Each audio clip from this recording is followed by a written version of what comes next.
Tragedy befell the rising star of the silver screen in a world of glitz and glamour. Come along as we piece together the compelling story of Anton Yelchin, from his meteoric rise to the chilling mystery surrounding his final moments. This is where the fascinating journey starts. With his brilliance illuminating the silver screen, Anton Yelin was a rising star in the enthralling world of cinema. However, by a cruel twist of fate, his life's last moments unfolded in an unanticipated and horrifying disaster. Come along as we explore the life of Anton Yelin, from his earliest public appearances to the terrifying circumstances surrounding his untimely demise. On March 11, 1989, in Leningrad, Anton Yelchin was born into the famous figure skating couple, Irina Karina and Viktor Yelin. Viktor and Irina took the momentous decision to move to Los Angeles with their 6-month-old son Anton to provide their kid a better future in the face of growing anti-Semitism and the fall of the Soviet Union. Viktor and Irina told the Los Angeles Times about their journey as soon as they arrived in Los Angeles. Irina also mentioned to the reporter that a passerby had noticed baby Anton in his pram and had commented to her that he was gorgeous and would make a great actress. And she had no idea that these words would soon come to pass. Even while young Anton was inherently bashful around others, he flourished when crafting and narrating stories. His all-time favorite childhood film was Space Jam. He enjoyed it so much that he used his large Bugs Bunny toy to replicate all the awesome scenes in his room. It was like having his set for a movie, and his adventure into the realm of storytelling had only just begun. He was recommended to take acting courses with children his age by a family acquaintance who thought he had something special. However, 8-year-old Anton was so bashful for the first 6 months that he centered his attention on his own feat. It took some time, but as he developed his self-imagination and self-esteem, the effects were astounding. However, those acting lessons not only helped him overcome his shyness, but also gave him the skills he needed to start his creative career. At that point, Anton's acting teacher recommended that he start attending auditions. Even though his mother worked a full-time job, she committed to helping Anton pursue his vocation, deciding to bring him to the auditions as soon as she finishes her workday. Anton told his parents he wasn't quite what he had imagined after finishing 7 ads and television appearances. And in response, his parents decided to show him classic movies. To dispel Anton's belief that his favorite film, Space Jam, represented the pinnacle of American cinema, they started showing him what they considered to be the better films when he was 11 years old. They exposed him to classic movies like Raging Bull and Taxi Driver, Mean Streets. Then, after seeing those, Anton began to personally select the best ones. Anton began to watch movies and took copious notes for hours on end. He was always analyzing people's behaviors and using these observations in his acting. Nearly soon after making his film debut in the 2000 low-budget film A Man Is Mostly Water, Anton came to the stunning knowledge that he was doing what he had always wanted to. And shortly after, he was given the amazing chance to perform with cinematic icons such as Anthony Hopkins, Morgan Freeman, and Albert Finney. And that was not the case. Because of the impact of his portrayal in the 2001 film Hearts in Atlantis, Anton won the prestigious Young Artist Award for Best Performance in a Feature Film.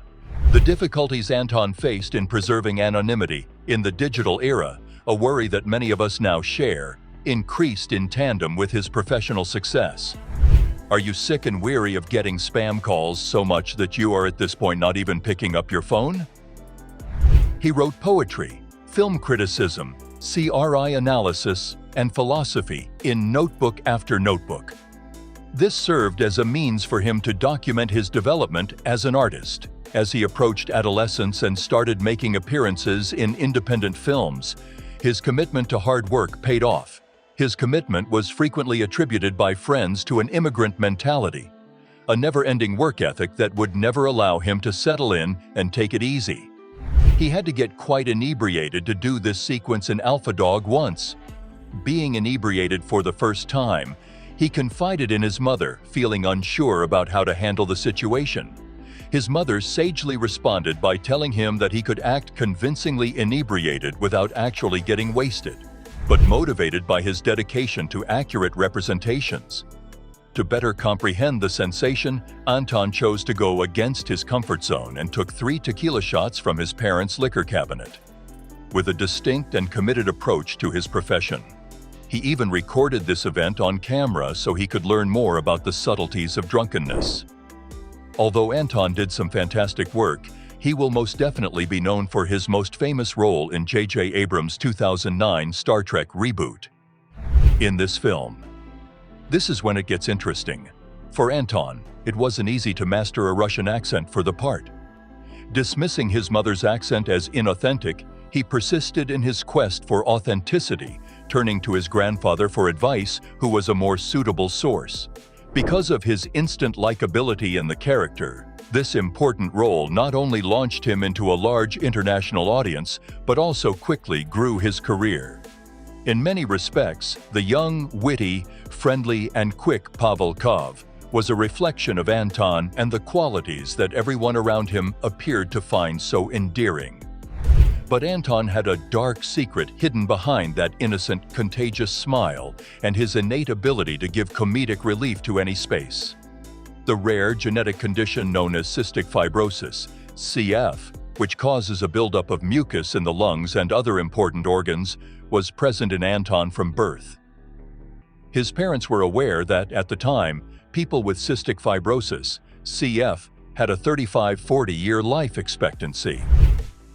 Decided to keep Anton safe from the harsh realities of life until he was nearly an adult. His mother concealed the truth out of concern that it would restrict him excessively. Up to the age of 17, Anton lived in blissful ignorance of the true nature and seriousness of the illness. At that point, his mother had to confront him with the truth and inform him that he was not allowed to attend gatherings where there were smokers. Anton decided not to inform anyone about the news he had received from his parents. Rather, he committed himself to maintaining his health. This entailed following his prescription, looking for different treatments, and making exercise a priority. He would get up early after a demanding day on set, since he had to perform his breathing exercises 2 hours before his day started. He needed to be hooked up to a breathing machine multiple times a day, which required him to cough up phlegm and pounce against his lungs. After that, he would go outside, plaster on a grin, and carry on with his business. However, as he grew older, his concern over his sickness increased. When Anton realized he could no longer hide his condition from his parents, he decided to end the silence. Despite the difficulties, he had much to be proud of in his accomplishments.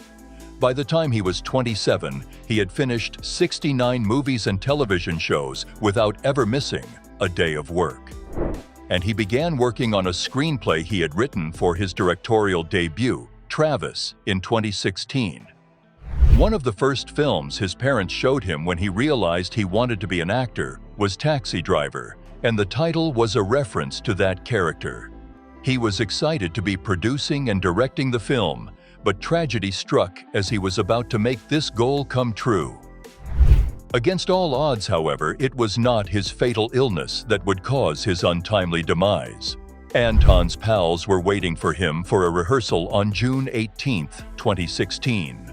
However, as more time went by without him appearing, they were unable to ignore their mounting anxiety. They traveled to Anton's San Fernando Valley home, where they had seen innumerable instances of inventiveness and laughter. To solve the mystery, they were hoping to find their friend unharmed, maybe caught up in a delay or unanticipated incident, but there was a sense of worry as they got closer to the house. As they got closer to the driveway, the feeling changed from worry to a depressing conclusion. They would never forget the image that was there in the last of the light. Their gifted friend Anton's lifeless body was found wedged between the solid body of his 2015 Jeep Grand Cherokee and a brick mailbox near his security fence. That sight beyond comprehension, a tragedy playing out in a screenplay that nobody had written. Before leaving for the rehearsal, it is thought that Anton got out of his SUV for a little while to check his mail. Tragically, a presumption proved to be lethal. Tragically, the Jeep started rolling down the steep driveway, hitting Anton and pinning him between the vehicle, a pillar, and a security fence. The Jeep was thought to be in the park, but it was neutral. Anton is thought to have died nearly instantly from blunt traumatic asphyxia, but until his worried pals came to see how he was doing, his body was missing for hours. Following his death, the Los Angeles County Coroner's Office verified that there were no overtly suspicious circumstances. According to a coroner's office spokesman for Los Angeles County, Anton probably didn't suffer for very long before passing away, and probably passed away in about a minute. At 27, Anton passed away. Further inquiries showed that the manufacturer, Fiat Chrysler Automotive, had issued a recall for the vehicle. More than 1.1 million vehicles were included in the recall that was announced in April 2016, 2 months before Anton's untimely death, because of a rollaway danger that may occur if the intended transmission was shifted into park. A week before the catastrophic event, Anton had received a written notice of the recall. The rollway problem had been linked to at least 68 injuries, 266 collisions, and 3 and 8 reports of property damage at the time of his passing. Every driver expressed dissatisfaction over accidentally leaving their cars running when they got out, erroneously thinking the car was in park. The bereaved parents of Victor and Irina Yelchin Anton filed a wrongful death lawsuit against Fiat Chrysler in August 2016. They argued that their son's untimely death was caused by defects in the Jeep Grand Cherokee's design, notably problems with the gear selector. They stated that a malfunctioning system resulted in Anton's car rolling back unintentionally, sealing his death. In 2018, nearly 2 years after the court case started, Yelchin and Fiat Chrysler negotiated a private settlement. The verdict implies that Fiat Chrysler, the maker of the Jeep Grand Cherokee, paid a large sum of money to end the lawsuit, even though the precise financial details are still unknown. The Yelin family determined that the Anton Yelchin Foundation would receive a direct payout from part of the settlement. The mission of the Anton Mendelssohn Foundation is to support young people in the creative arts who are battling life-threatening illnesses or disabilities. The USC Center for Cystic Fibrosis Adult Care Clinic received a $1 million donation from Anton's parents. For Anton, the personnel at the Cystic Fibrosis Clinic was like family.